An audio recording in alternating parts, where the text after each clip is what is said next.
नमस्कार. जैतू जैतू हिंदूराष्ट्रम हे YouTube channel सादर करत आहे गजेंद्र मोक्ष कथा. गजेंद्र मोक्ष कथेचे महत्त्व, त्यातील गजेंद्र स्तोत्राचे महत्त्व आज आपण पाहूया. गजेंद्र मोक्ष स्तोत्राने होते कष्टांचे संकटांचे निवारण.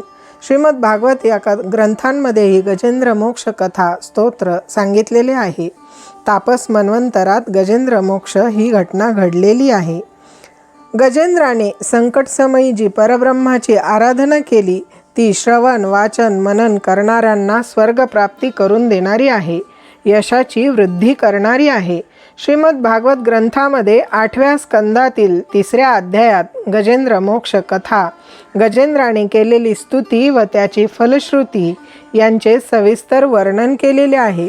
कली संबंधी पापांचा नाश करणारी ही कथा आहे. दुःस्वप्न नाशक ही कथा आहे. हे पुण्यकारक आख्यान धर्मादी पुरुषार्थाची इच्छा करणाऱ्यांनी प्रातःकाली उठून स्नान इत्यादी सोपस्कर आटोपल्यावर पठन करावे. क्षीरसागरात त्रिकुट नावाचा एक श्रेष्ठ पर्वत होता. तो 10,000 योजने उंच व तितकाच रुंद होता. रौप्यमय, लोहमय, सुवर्णमय अशी 3 शिखरे होती.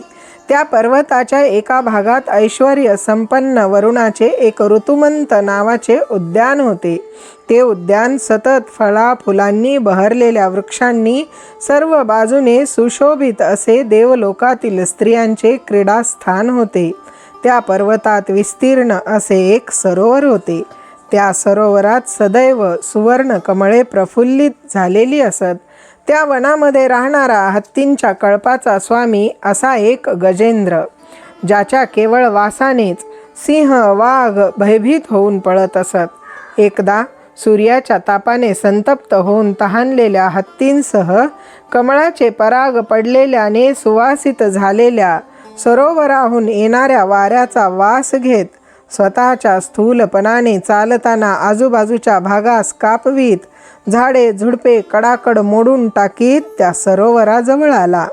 आपल्या देहाला उदकांनी स्नान घालीत श्रमपरिहार केला. अमृताप्रमाणे मधुर पाण्याचे यथेच्छ पान केले.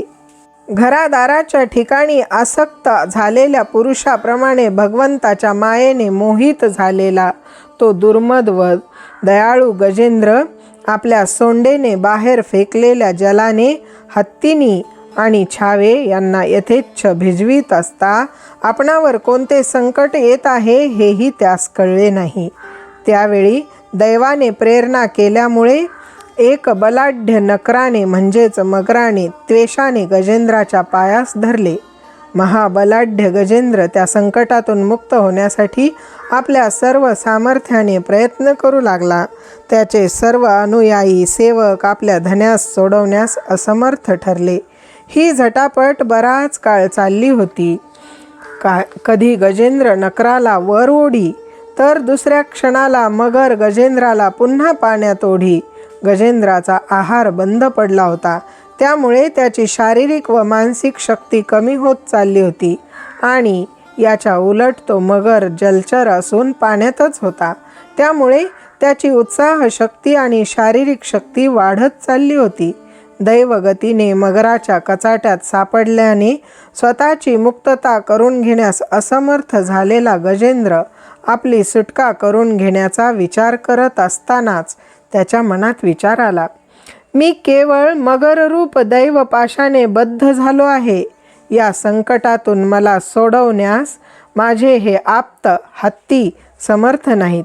मीही समर्थ नाही. म्हणून ब्रह्मादिकांनाही आश्रयभूत अशा परब्रह्म परमेश्वरालाच शरण जावे आणि तेच योग्य आहे. गजेंद्राने श्रीहरीचे मनोभावे स्तवन केल्यावर श्रीहरींनी त्या ठिकाणी प्रत्यक्ष प्रकट होऊन गजेंद्राने वाहिलेले कमलपुष्प स्वीकारले आणि त्या मगराचा वध आपल्या सुदर्शन चक्राने केला व पूर्वजन्मातील इंद्रद्युम्न राजाची मुक्तता केली आणि त्या मगरालाही शापापासून मुक्त केले. मगर हा पूर्वीच्या गंधर्व पदवीस गेला. गजेंद्राला आपल्या पार्षद गणांमध्ये समाविष्ट करून घेतले.